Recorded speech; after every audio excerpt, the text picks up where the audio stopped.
बच्चों JEE advance का ये सवाल जो कि आया था 2021 पेपर 1 में और क्वेश्चन 12 था, ये मल्टीपल करेक्ट टाइप क्वेश्चन था, ठीक है ना। और मल्टीपल कॉन्सेप्ट्स को यूज कर रहा है। सवाल को हम समझ लेते हैं, पहले ये देख लेते हैं कि क्या क्या रिक्वायरमेंट है और क्वेश्चन क्या दे रखा है। तो फंक्शन जो है R2R फंक्शन इस तरह से क्वाड्रेटिक अपॉन क्वाड्रेटिक ये फंक्शन गिवन है। And then which of the following statement is slash are true. तो एक तो इंक्रीजिंग डिक्रीजिंग की बात पूछी जा रही है और दूसरी तरफ ऑन टू फंक्शन के बारे में ये भी पूछा जा रहा है कि फंक्शन ऑन टू है या नहीं है, ठीक है। और फोर्थ पॉइंट ये है कि इसकी range of the function is from -3/2 to 2। तो ये चेक करना है, सारी चीजें हैं, ठीक है। तो पहले एक काम करते हैं, हम जिस चीज पे सबसे पहले वर्कआउट कर सकते हैं ये रहा आपका कोडोमेन। कोडोमेन पूरा रियल नंबर्स है, ठीक है। और हम इसकी रेंज अगर चेक करें, रेंज में आप देखिए नीचे जो डिनोमिनेटर में फंक्शन है, ये जो फंक्शन गिवन है, अगर इसको मैं इस तरह से लिखूं x² -3x -6, वापस दिखा रहा हूं एक बार लिख के, x² + 2x + 4, तो आप देख रहे हैं x+1 का होल स्क्वायर हो रहा है +3 है। तो जो डिनोमिनेटर वाला फंक्शन है वो हमेशा पॉजिटिव है। अब जो रेंज ये लेगा या फंक्शन के लिए जो हम पहले जो काम कर रहे हैं वो सी ऑप्शन पे वर्क कर रहे हैं कि फंक्शन ऑन टू है या नहीं। Onto means the range should be the from -∞ to infinite. Range भी पूरी रियल नंबर होना चाहिए तो फंक्शन ऑन टू होगा, अदरवाइज नहीं होगा, ठीक है। अब यहाँ पे अब एक चीज देखें कि ये जो है अपनी मिनिमम वैल्यू कहाँ पे ले रहा है। मैं इस पार्ट की बात कर रहा हूँ क्योंकि ये तो मुझे पता है कि ये हमेशा पॉजिटिव है। और अगर इसमें ये वाला जो पार्ट होता है जो हम लिखते हैं -b/2a 4ac -b²/4a से लिखते हैं, इस वर्टेक्स पे अगर जो मिनिमम वैल्यू जो देगा उससे हमें आइडिया हो जाएगा कि ये वैल्यू जो है मिनिमम इसकी कितनी जाने वाली है। तो जो -∞ से इनफाइनाइट जानी चाहिए, ठीक है। तो यहाँ पे वैल्यू रखें हम, तो इसका जो y की वैल्यू है यहाँ पे y मिनिमम बोल सकते हैं इसको, and that is equal to 4ac। 4a1 है, 4a1 है, c -6 है, -b² 9/4a 4 1 हो गया, ठीक है। तो -36 -9/4 हो गया, जो भी वैल्यू बन रही है, राइट। तो -45/4 बन रही है, ठीक है ना। तो ये एक जो नेगेटिव वैल्यू बन रही है 24 है, सॉरी यहाँ पे 24 है, 24 + 9, ठीक है ना। तो -33/4 बन रही है वैल्यू। ये जो वैल्यू है ये नेगेटिव वैल्यू -∞ नहीं ले गया, ठीक है।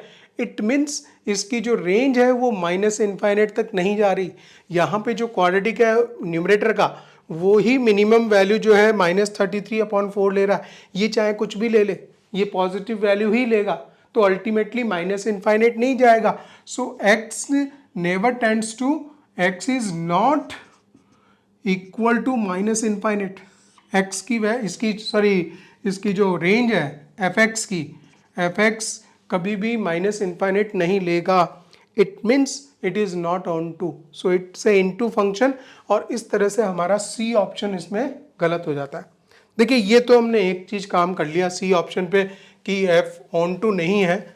अब रही बात जो दूसरे दो इंक्रीजिंग डिक्रीजिंग का कॉन्सेप्ट है, तो उसको तो स्ट्रेट फॉरवर्ड हम यही कर सकते हैं कि उठा के जो है फंक्शन को हम डिफ्रेंशिएट करेंगे, इसमें मोनोटोनिसिटी वाला फॉर्मूला इसको यूज़ करेंगे, ठीक है। डेरिवेटिव करेंगे फंक्शन का। तो fx को मैं एक काम करता हूँ थोड़ा इजी लिखने के लिए, ये वाला फंक्शन ऊपर लिख लेता हूँ, x² + 2x + 4, और काउंटर बैलेंस करने के लिए यहाँ पे लिखेंगे -5x, तो -3x दे रहा है, और 4 है तो -10 कर दीजिए, ठीक है। And divided by the whole thing.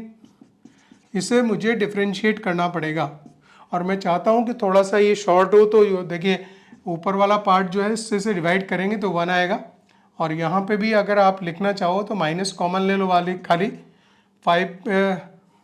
5x + 10, चलिए इसको हम रखते हैं सही ऐसे, x² + 2x + 4 आ रहा है, ठीक है।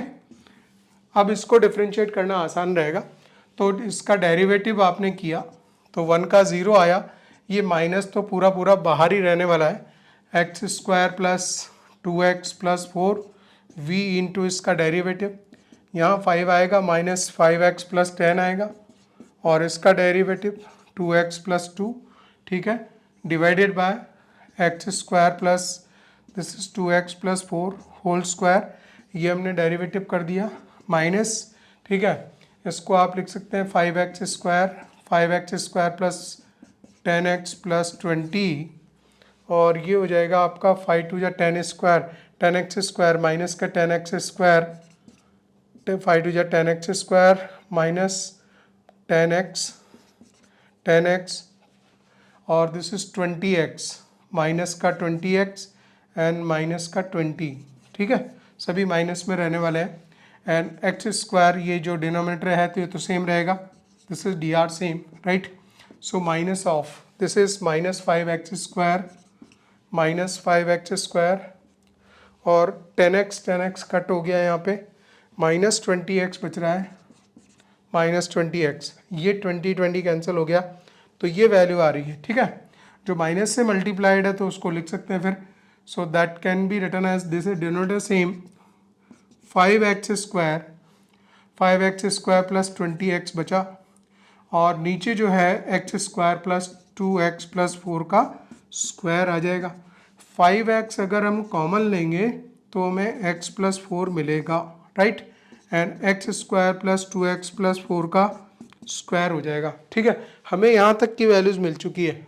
अब एक काम करते हैं कि इसको हम इक्वल्स टू 0 पुट करेंगे to get the critical point.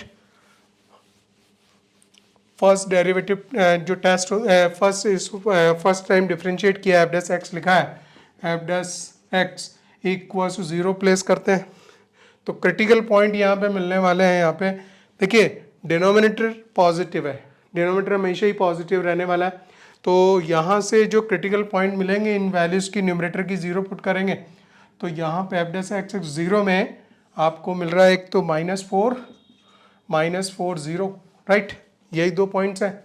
F dash x में एक बार यहाँ लिख देता हूँ, ज़रूरत पड़ेगी शायद, 5x into x plus 4, right, and divided by x square plus 2x plus 4 का होल स्क्वायर आएगा, बराबर है। बाकी सारी चीज़ें ये काम की नहीं है हम, राइट। देखिए हमें यहाँ पे क्रिटिकल पॉइंट्स निकाल लेना है, हमें मालूम पड़ जाएगा फंक्शन कहाँ पे इंक्रीजिंग है डिक्रीजिंग है, ठीक है ना। तो 0 -4 and this is positive region, negative region and this is again positive region. थोड़ा यहाँ क्लियरिटी में आ जाइए, this is -4 0, right, and positive region, negative region and positive region, right. तो पॉजिटिव रीजन है यहाँ पे इंक्रीजिंग गया होगा, फिर ये डिक्रीजिंग होना स्टार्ट हुआ और इस तरह से इसने बोला एफ इज डिक्रीजिंग, डिक्रीजिंग है -4 से 0 के बीच में, तो -4 से 0 ये जबकि जो है ये इसका एक सबसेट ही दे रहा है, ये दे रहा है -2 से -1, तो -2 से -1 यहीं पे बीच में होगा, ठीक है ना। So A option is correct. What about the B option, F is increasing in 1 से 2, तो एफ इंक्रीजिंग तो 0 से लेके आगे इनफाइनाइट तक पूरा ही है, तो ये भी एक सबसेट वाला पार्ट दे रखा है इसने, ठीक है, तो उसमें भी इंक्रीजिंग होगा। बी ऑप्शन भी सही है। अब हम बात करें, हमने सी ऑप्शन पहले ही गलत कर दिया, ठीक है, डी ऑप्शन की बात कर लेते हैं।